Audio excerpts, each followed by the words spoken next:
I have an ambition to visit every women's football ground in the top 2 tiers of the pyramid in England. Now, the first 2 times I have done this, I have been to Arsenal and Chelsea, 2 of the dominant forces in women's football in England. Today, I am not at a WSL club, rather I'm watching a match in the 2nd tier at the Valley, the home of Charlton Athletic. In the Greenwich area, south of the River Thames, sits the Valley, the home of Charlton Athletic. It is not too far outside of inner London, but far enough outside that there's a few very large shopping centers in the area.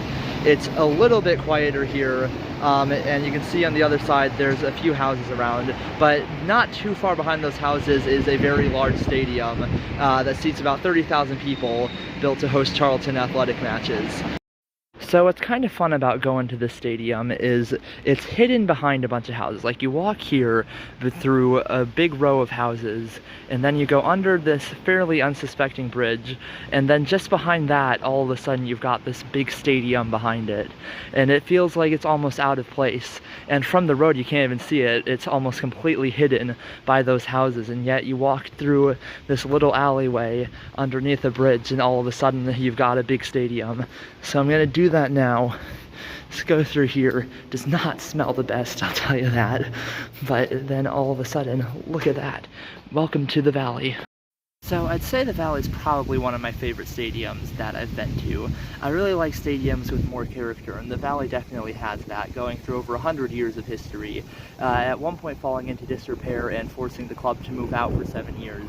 They eventually moved back in, so from 1992 up to now, the men's club has been playing here, and the women's club recently moved in, as I said before. So when I mentioned the character of the stadium, this is what I'm talking about. Look at that. You see someone walking on the roof right now, and you see that is where the away fans have to go for getting to the stadium. Like, it's called the Valley because it actually is kind of situated in a valley. And I mean, the view from here is pretty cool, and just behind there you can kind of see some of the skyscrapers of the inner city. One more thing before I go, if you do ever find yourself at the Valley, I would recommend looking at this. It's just by the main entrance to the stadium. It's a thing that tells you about Charlton leaving the Valley and their campaign, including forming a political party specifically for the purpose of returning to the Valley and how they managed to achieve that. Now, having gone to Arsenal and Chelsea games in the day before this one, you can see a pretty clear difference in the stadiums and the shops that kind of denote the size of the club. So, on the men's side of things, Arsenal and Chelsea are both mega clubs in a financial, historical, really like global fan base, any sort of metric, they are mega clubs. You go to their stadiums and you see that the shops are huge because they're made to sell merchandise, because they know they can sell it. They can sell merchandise to people all over the world, and there are always tons of people walking around the stadiums really at any time of the day because of how many fans the clubs have. It's a bit different at Charlton. The shop's a little bit smaller because they're not selling merchandise to every corner of the globe. There's not really that many people walking around the stadium. It's not quite the same thing. And when you see that, you can the excuse for kind of thinking that Charlton would never be able to compete with the likes of Arsenal and Chelsea when they are kind of like below them financially. There's a big financial gulf between the likes of Arsenal and Chelsea and Charlton. But there was a time when Charlton actually were competing very well, and in an era where Arsenal was really dominating everything in the 2000s, Charlton provided the best challenge to them in the women's game. So Charlton managed to successfully compete with Arsenal. Didn't win a league title between 2000 and 2007, but they did win an FA Cup. They made it to 4 different finals, won the Premier League Cup a few times, which at that point was the equivalent of the League Cup, and finished runners-up a few times as well. Before they taken over with the name Charlton Athletic in 2000, competed as Croydon FC, and also won league and cup titles before then, so a very successful team. And at the time when Arsenal dominated everything, they really did provide a very strong challenge to them. They even managed to have several England internationals on the team. That all changed in 2007, and perhaps Charlton was always bound to fall behind the rest of the lot when they aren't really at the same financial level. When really rich clubs started to invest in their women's team, that was always bound to happen, was that the other teams that don't have the financial might to challenge them kind of fall behind. In the case of Charlton Athletic, though, it's especially sad because they didn't just fall behind. Rather, they disbanded. They, like, completely fell off a cliff, and it really wasn't through any fault of the women's team. In 2007, Charlton Athletic once again played in a Women's FA Cup final. This was on the same day that the men's team got relegated from the Premier League. Despite the success of the women's team, it soon became clear that the Charlton Athletic as a whole were not in a great financial position. And with the men's team being relegated to the championship and losing out on Premier League money, they had to perform quite a few cost-cutting measures to ensure their financial survival. What this meant was a very controversial disbanding of the women's team. Now, the women's team's being punished for a men's team's mistake is not something new. It's something that we've seen even this year with Barcelona. And I guess there is a financial reality that the women's teams don't bring in as much money. Still, it feels very wrong to punish the women's club, especially a very successful women's club, one that had been the best competition to Arsenal over the years before that, for the failures of the men's team. So the club actually did manage to put everything back together pretty quick. They managed to get a team back and in the league in time for the very next season in 2007-08, but it was never quite the same. When the club disbanded, most of their players left too, and they couldn't bring them back, so they had a squad that no longer was capable of challenging at the top. Instead, they were relegated, and it's been a long road back from then. They've gone through multiple years in lower divisions and have not yet reached the top flight since they were relegated in 2007-08. They recently, though, have done a lot better. They have had to have another setback in having an application to join the WSL denied, but they've continued fighting, and in 2019 they finally managed to get promoted to the top, not the top flight, sorry, the second tier, where they've been since then. And they, right now, are one of the better teams in the league, and will legitimately think that they have a chance of getting promoted, especially now that there are 2, possibly 3 promotion spots open to clubs in the WSL2 this year. So it'd be a long journey back, but it would be really cool for Charlton Athletic if they could, after everything they've been to, finally get promoted back to the WSL this season. I am pretty much like right outside the stadium. It's just over there. And there's like almost no one here. Less than an hour to kick off and I don't see anyone. We'll see. I think Charlton has averaged like 3,000 or so fans in their last season, so hope there should still be an alright attendance. But it's kind of weird to see like virtually no one here.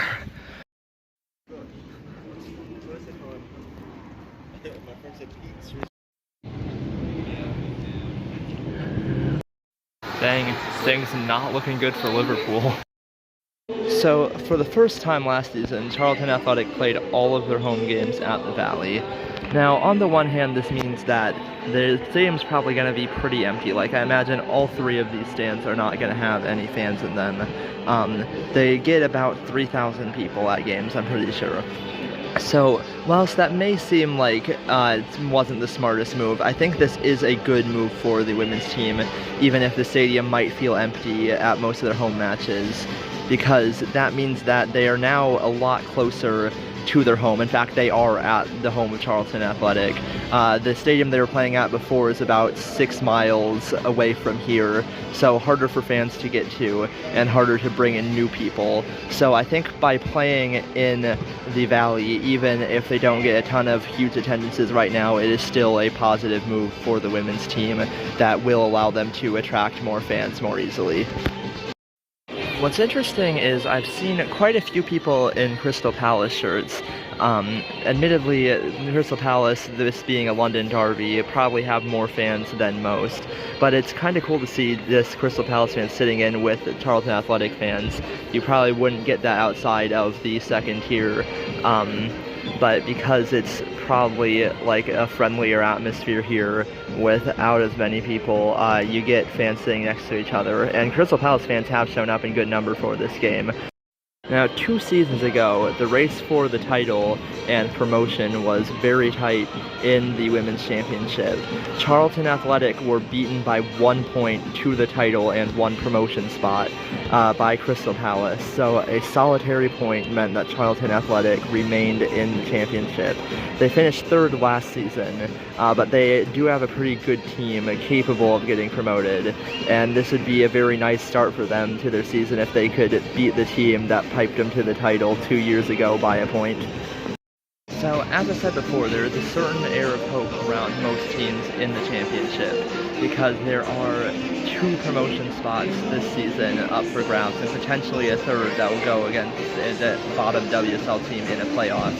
So 2, potentially 3 promotion spots means that a lot of clubs who might have just missed out in seasons past and there was only 1 promotion spot have more hope of getting promoted this season. I think Charlton Athletic and Crystal Palace will both believe that they can get promoted this season. So I didn't think Charlton Athletic were going to have a program, but it turns out they do. It's much more of like a stripped-down program. It's actually kind of like the traditional program, kind of, where it actually is just like it tells you all the stuff you need to know, all the basics. So it doesn't have much extra stuff. But what it has a lot of is just like telling you about the players, and that might be because they're trying to attract new fans who might not know the squad that well.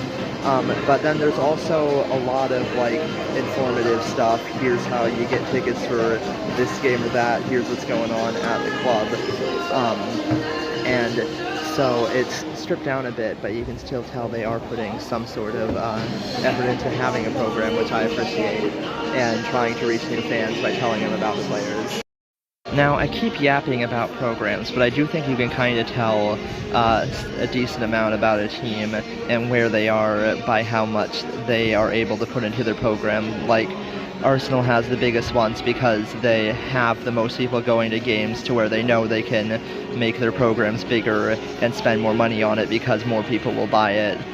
So this is the entire mention of Crystal Palace in the program is just that, and I don't really see any other mention that they're playing Crystal Palace in this game.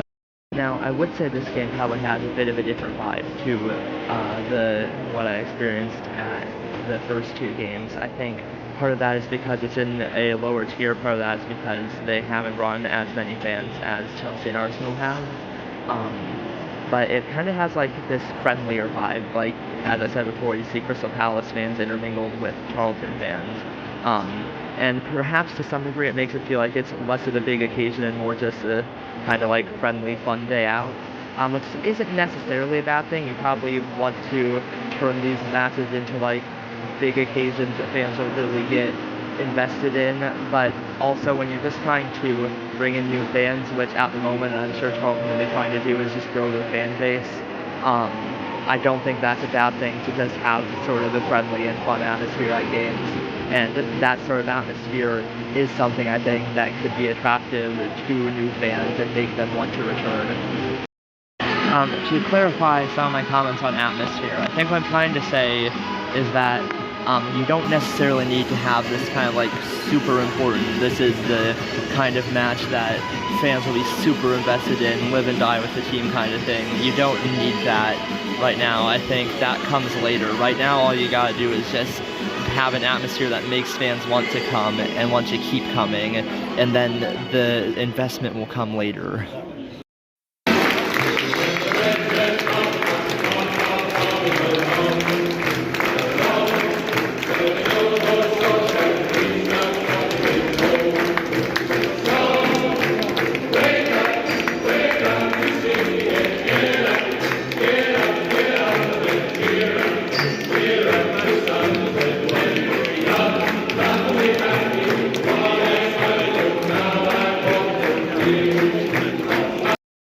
Dang, I think the Palace fans have a drum.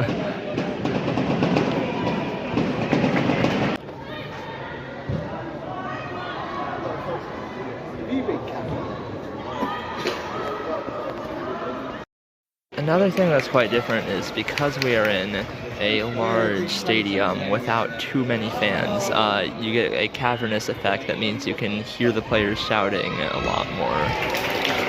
So there's something different The ball went into the stands over there, but since no one was there, someone had to just be waiting there in case the ball goes in there and walk up and get it. So without any fans to throw it back, it takes a lot longer to get the ball in play when it goes out into the stands over there.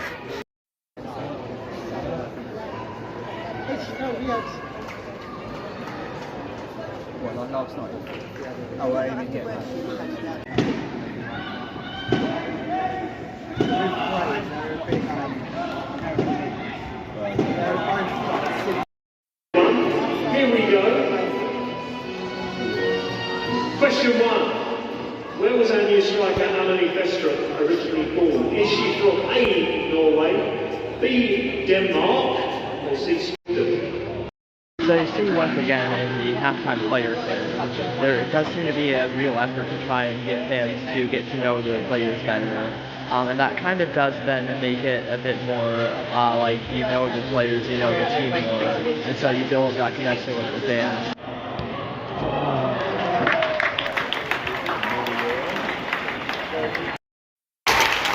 Charlton have found the goal. It was a bit of a messy one. Goalkeeper came out. It worked out in their favor. A few shots didn't work, and then it did find its way into the back of the net. 1-0 Charlton. Charlton Miro scored again. It was probably the loudest the crowd has been. I think every fan base should get a drum. Palace could generate quite a lot of atmosphere through that. I think I've heard a lot more from the Crystal Palace fans in the far end than I have from Charlton. And replacing that, please welcome 11, Lucy Fitzgerald. And please show your appreciation to 22, Amelie Vestrup.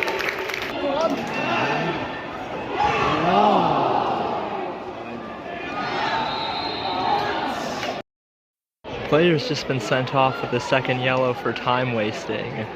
A lot of unhappy people now. I don't think anyone knows what's going on because Palace tried to then take the free kick for themselves. Fans are gonna clap for her though, getting sent off. I mean, at this point in the game, it doesn't matter quite as much. They're about to get the time added on. That is hilarious. As she was walking off, she kicked a ball into play just to waste a bit more time. Absolutely legendary. Fans are upset, game hasn't ended yet. It's gotta be close to over.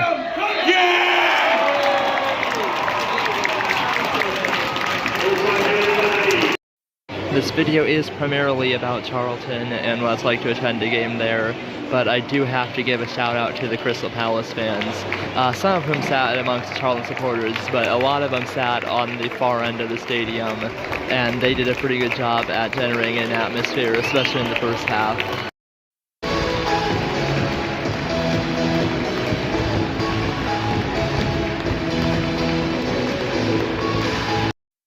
There's something that seems to be closer between fans and players in the women's game, and you see that with players coming over and signing fan stuff after the matches. Charlton will be happy today having gotten one over on the rivals and the team that beat them to promotion 2 years ago.